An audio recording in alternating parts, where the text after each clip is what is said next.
Brooklyn Independent Television.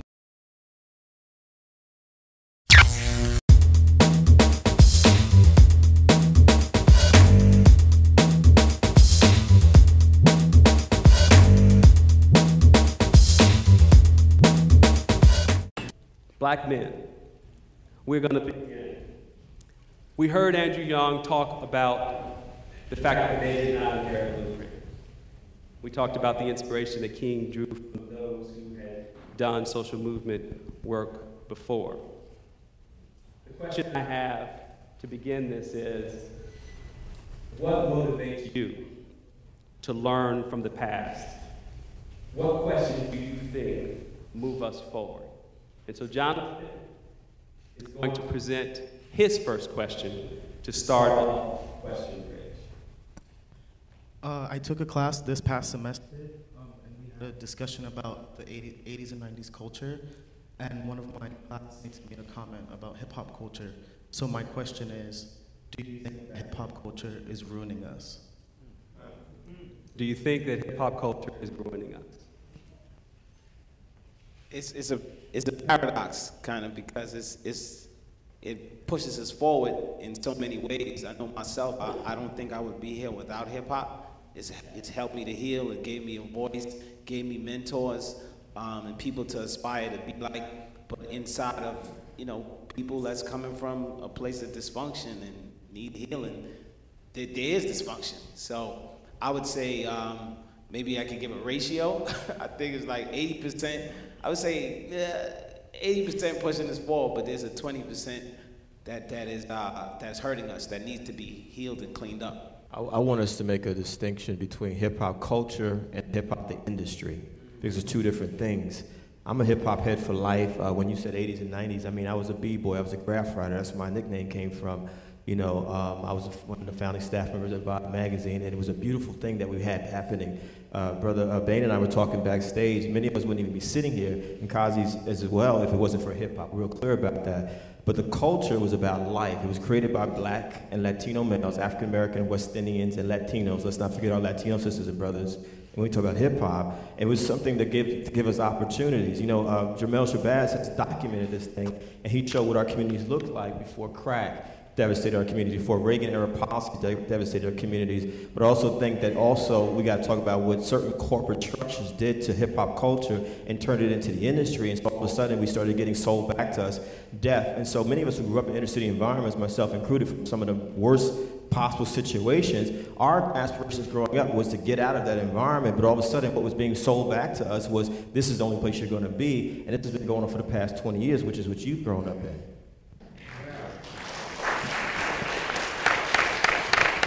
I suspect that we'll come back between the relationship between hip-hop industry and hip-hop culture and whether there's empowerment or destruction.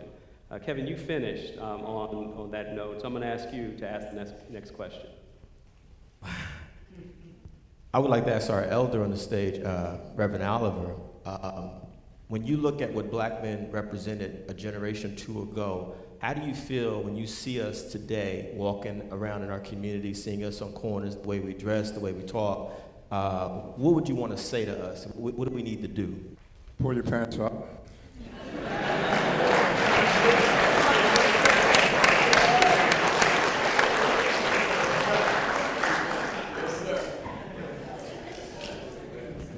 Throw your shoulders back.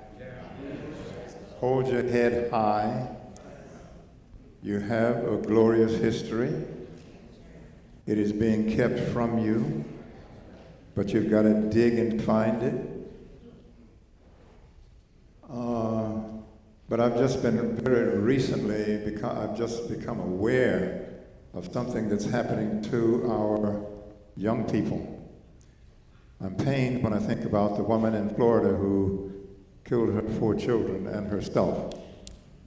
She didn't have hope. And I just discovered today, talking with my wife, that the suicide rate among children aged 5 to 14 has doubled in the last 20 years. And I'm very depressed. to think of that, because the children should have hope. But when they're committing suicide, that means they don't have hope. And somehow we have to find a way to give them the hope to live. And that's what I like to see, and I want to see in young men, young black men, who can hold their shoulders high, walk with their heads erect, with a mind in their heads that's thinking, and with their pants pulled up. And I feel very good when that's happening, because it's good for the country, not just good for us. Thank you.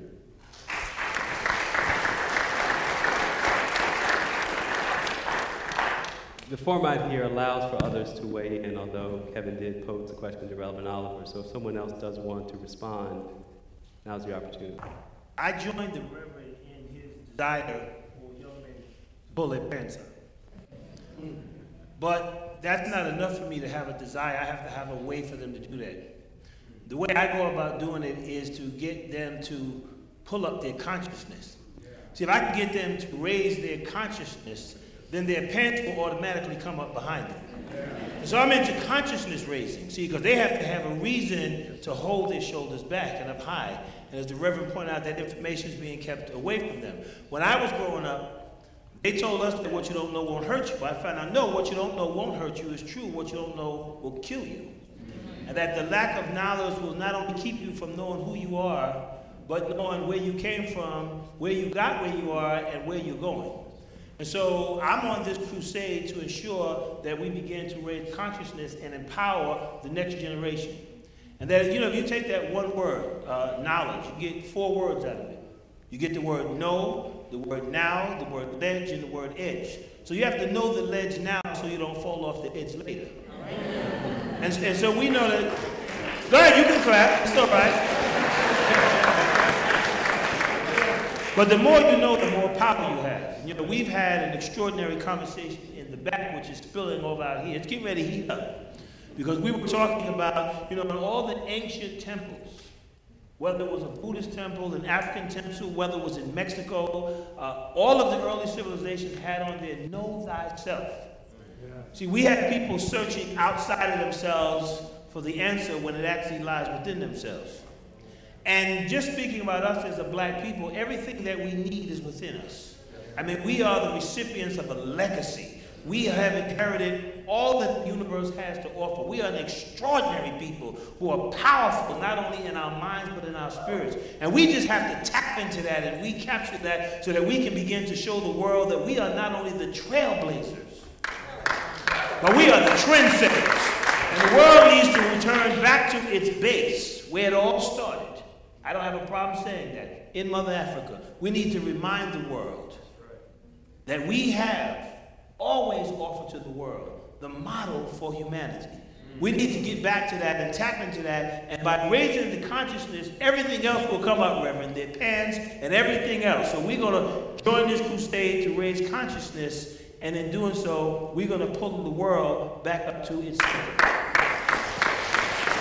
And brother, I'd like to add on to that because I have to go back to hip-hop, because hip-hop has become a universal language that transcends all over the world, a multi-billion-dollar industry. And imagine if the artists raised their consciousness some more so and dedicated themselves to using their voice to educate people around the world. Imagine the impact that we will have. And that is so important right now because they have become the teachers. They are the ones that the youth are listening to. They're responsible. They're the ones that the youth are mirroring. And oftentimes when we see young brothers with their pants pulled down, it's a reflection of some brothers in the industry. I hate to say it, but it's real. And it really pains me. So it's so important that these brothers come into consciousness because back in the days when I grew up, we had Curtis Mayfield, we had Marvin Gaye, we had The Last Poets, we had Earth, Wind & Fire. They were our teachers. And they helped to raise our consciousness back then. So we have to bring that back. And I'm pleading with the young artists today, we have to rethink some of the things that we say. And I understand that you have the corporations that are involved in it, but they have to be willing to take a stance and say, I ain't going for it. You know what I mean? And it's so important now because we're at the critical hour. And again, the artists have the power to take this message around the world because now you have kids in Ethiopia, in Ghana, in Senegal, walking with their pants hanging off their ass. You have people all over the world calling themselves niggas. And that bothers me. And when I say, where did you get this from? They said, well, I heard it from 50 Cent. I heard it from Jay-Z. That pains my heart. So I feel that we have to really step to these brothers and inspire them to uplift themselves because, again, they are the voices that people are listening to now more than ever. So where the conversation is now, I think, has posed, I think, our first dilemma. So we talk about history, we talk about hope, even hotep. But hip-hop doesn't fit somehow for some of us on the stage. I think we're going to keep coming back to this, so I want to ask Brother Shabazz to ask the next question. The harvest is ripe, the laborers are few. My question is that we have to take a stance. Who in this audience is willing to raise their voices and use that voice to help to guide the next generation? That's my question. Who is willing to take a stance and strengthen family, starting with your own family first, because our families have been dismantled, our own families. And then once you do that, our communities. Who is willing to take a stance in this audience to go above and beyond the call of duty? That's my question, by a show of hands. Brandon, I want to call on Brandon. Well, in my school, our family is like the boys' block, and one of the teachers that I like to acknowledge is Mr. Alexander. He's actually sitting right there. And he's actually strengthening up the family. So we've identified Miss Allie. So you might be up here in a minute, so just hold tight. Kazmi. Am I willing to take the stance? Well, you had your hand up as a response. No, I was just raising my hand and saying I'm taking the stance. That's really it. I've been doing this a long time. I've been doing the work of uplifting our young people, but particularly, but it keeps going back to hip hop. I'm getting up there. 13 years ago, I started a program that brought in young artists at an impressionable age during their high school years that wanted to aspire to become rappers. And my goal was to influence their minds to understand the music and the entertainment and the power that they have when they hold a microphone, and that they could be the next Jay-Z or Nas. And when they hold that mic, the responsibility that holds. And a lot of times our elders, at that time it was C. Dolores Tucker, it was Reverend Calvin Butts, and I think at that time, Sharpton was also a part of attacking the rappers from a good place. Their heart was in the right place, but I thought the approach was wrong. That you don't knock me, come and talk to me and help to influence me and engage like how we're doing right now. And then if you engage the artists in that way and acknowledge the good that they do have, their skills, their talent, their ability to put words, their mastery of words, and show them how to use that ability, that's how you can, if you influence a rapper, you can influence the world. So that was my approach, and started a program called the Hip Hop Project many years ago, and coached these artists, through that process. So that was my way of, answering the call to take a stance, and how can I influence. So it strikes me that one of the premises of this question is that everyone approaches activism from a slightly different vantage point. And so, is the arts the appropriate? I mean, I think implicit in Jamel's point is the arts the appropriate weapon of empowerment? Is it history? Is it politics? So I think you have to expose the value that you place in certain kinds of approaches and weapons in order to take a stance, because otherwise we may be looking for a stance that we'll never see because people are doing other things.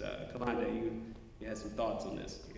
I think your thoughts around really identifying and attaching value to the arts. I think in my experience in education, working with students in Harlem and being able to engage students in a way where you, again, inspire by raising their consciousness, but you start with where the students currently are. That essentially entails that you kind of identify what it is that these students are interested in. A lot of our black males seem to be very fascinated and interested in arts.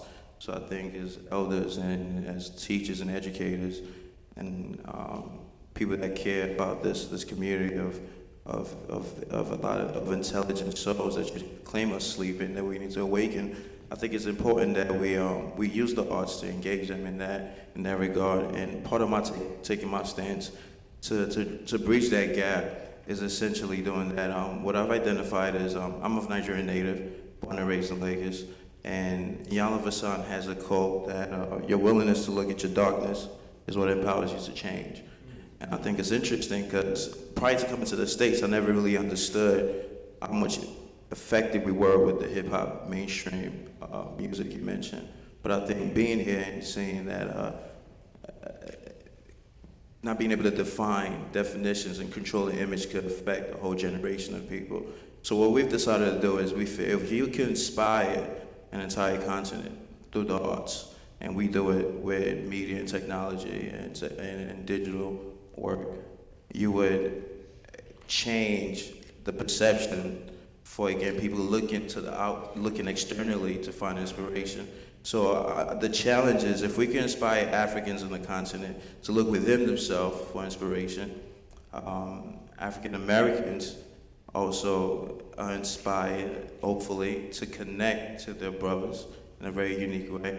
And we could create this community that you referred to, where it's not necessarily looking to one or the other for what's right and what's wrong, but embracing each other in a very unique way.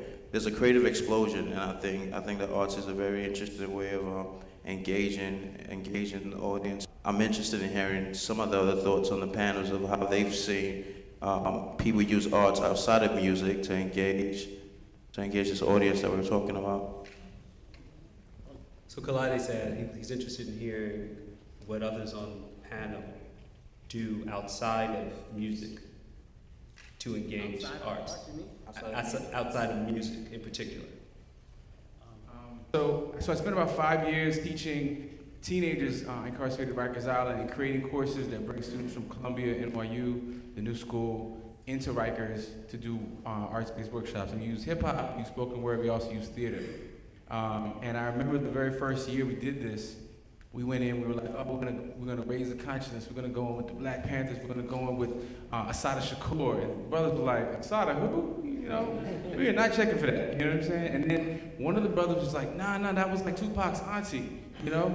And somebody was like, oh yeah, wasn't his mom locked up or when she was having him and all that? And they were like, oh yeah. And because Tupac is like Jesus at Rikers, all of a sudden they're like, it opened up. So we realized we needed to kind of backtrack and work differently. So the next year, I went in the summertime and I met with about 50 brothers one-on-one, and I talked to them about their favorite music, their favorite lyrics, their favorite video games, their favorite movies, and we sort of reverse engineered the curriculum so that we basically started off with where they were at, with the music they listened to, the lyrics, the language, just, you know, whatever they were listening to, and we build bridges between what they were listening to and the stuff that we know they need to have access to, the information that we know they need to have access to actually empower themselves, you know? So I remember one year that Cassidy song where he sampled Jay-Z's voice, I'm a hustler, I'm a hustler, homie. So we brought those lyrics in, and we looked at the lyrics and we're like, okay, he says, I can sell salt to a slug. What does that mean?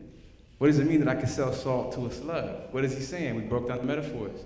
All right, and then we went back, we went to all the lyrics and the metaphors, looked at the language, and we played after that. We played Dead Prez from the beginning of Let's Get Free, you know, where Omali Yeshatella says, I'm not a hunter, but I'm told. And he breaks down the setup and how crack was put into the communities and the impact it's had on communities. And then we bridged from that into Immortal Technique. And we played Immortal Technique, a Peruvian Harlemite MC, brilliant revolutionary MC, who has a song where he basically talks about cocaine in Peru and how the players from Peru to the politicians here, how it gets on the streets from Latin America to the United States. So we didn't come in anymore and think we're going to just enlighten you with all that we know because we have all the information and answers. We went the other way around and said, what do we have to learn from you, and how can we build a bridge between where you're at and where we're at so we can have a real dialogue? And that's one of the ways we've used it. We did that with theater, and we did that with hip hop, we did that with spoken word. And I think at a place like Rikers, especially, and I'll end on this, you know, when you go in, one of the images that stands out in my mind is when you first go into, it used to be called Island Academy, the name's changed now, But when you go into Allen Academy, there's this big mural on the high school, and it's a 16 to 19-year-olds there. And when you first walk into the building, there's this mural, and the mural is like a man who's split in half. And on the back half, he's got like green prison outfit, right? On the front half, he's got green military fatigues, and he's holding like a rifle in his hand. And above it, it says, "Choose your green." As if these are the only options available to you, right? You either choose to be in prison or you choose to go out and fight and give your life for a country that, you know, may or may not give a damn about you, you know, depending on your perspective on things, you know. So I think we need to begin expanding the options, and if we can meet folks where they're at, instead of coming in thinking we have all the answers, I think we can make a little more progress that way. But Kevin wanted to respond to this.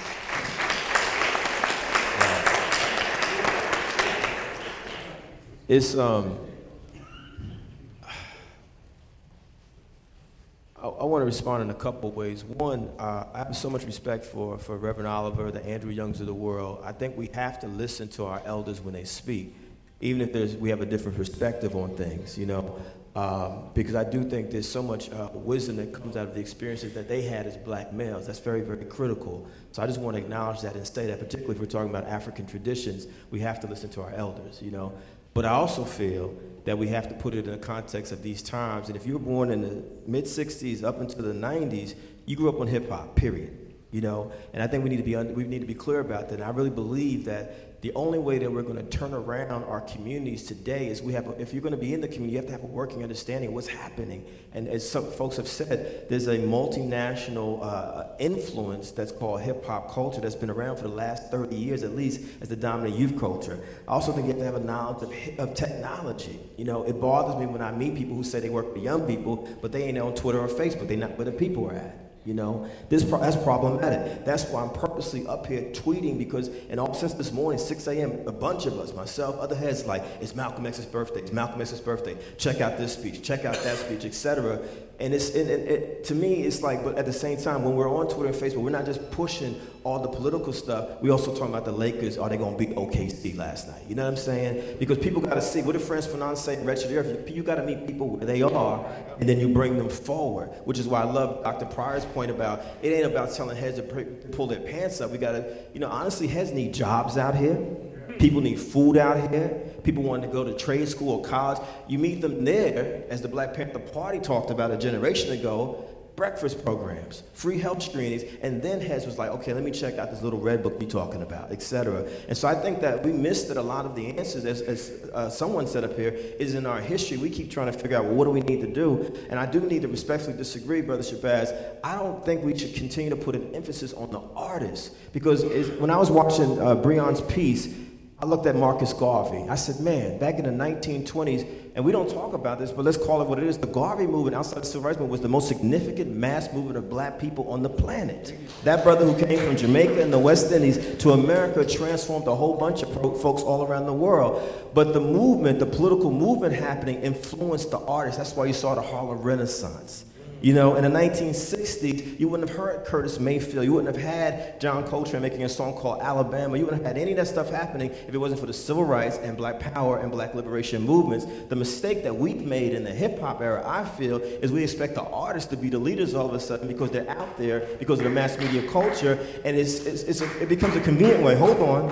It becomes a convenient way for those of us who are really out there doing the work on a regular basis to say, well, if they would just say more in their lyrics, what I'm saying is we need to do more in our communities. We need to continue to have our hip-hop swagger and our knowledge of what's going on, and then let's have some relationship with a big boy, with a Killer Mike. These are my homeboys, so I know when I post something, for example, about Troy Davis, those brothers may not be doing what we're doing, but they forwarding those tweets out there. I appreciate that. And so I say, stop expecting people who were not conscious before they became famous and multimillionaires to all of a sudden become conscious now that they're famous and multimillionaires. It's not gonna happen. What can happen, and Kazi talked about it, is last thing I'll say, rather than condemning all of these cats, let's say, okay, you ain't gonna do what I do, but I just need you to support some of the stuff that I do over here. I'm gonna be on the front lines. And that's what Kazi's been doing for years. I want to take just a moment to recognize that we're about a quarter of the way through our questions. So I'm going to push a question to someone who hasn't asked one, so get ready. It could be you. But I also want to make a very quick comment on this, and maybe this will inform some of the commentary. I think it's fair to ask a question, which is not going to be answered now. Has hip-hop become too successful? Has it become so successful that it's not about a politics of economic empowerment anymore because there's money to be made? In other words, if money's to be made by expressing one's hip-hop sensibility, and people consume that as a radical act because I'm listening to certain kinds of music while everything outside of my space is crumbling, is that a reflection of Marcus Garvey's success being a capitalist project? In other words, you can get paid being in hip-hop today in ways that you couldn't be on the front lines of the Garvey movement. So I just put that in the space because it may come up from our Q&A. So Corey, you've been hearing a lot from the elders all around you. I know those brothers don't think they're that old, particularly to the left of you, but they are your elders. This is a multi-generational conversation. What did you want to say to us today through your question? Well, the question I had was, to all the elders, do you guys see yourself as role models for the younger community in society?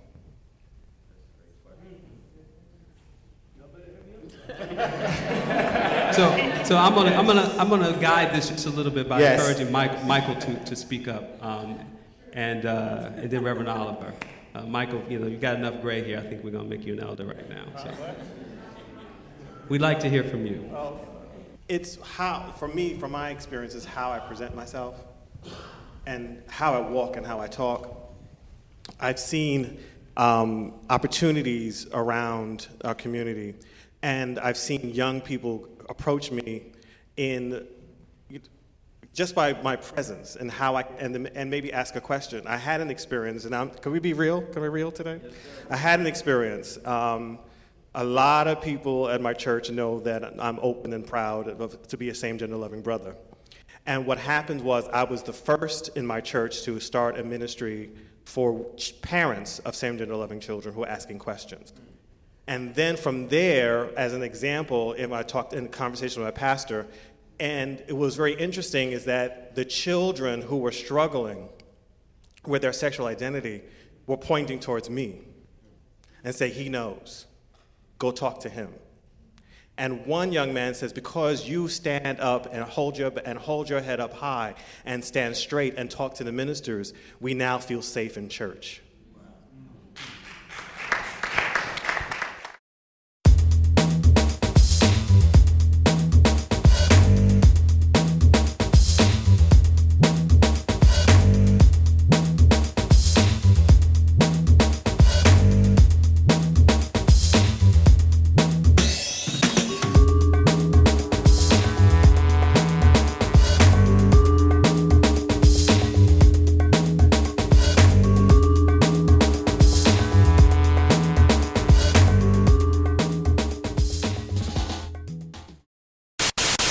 Watch this and other Brooklyn Independent Television episodes online at breakartsmedia.org/BIT.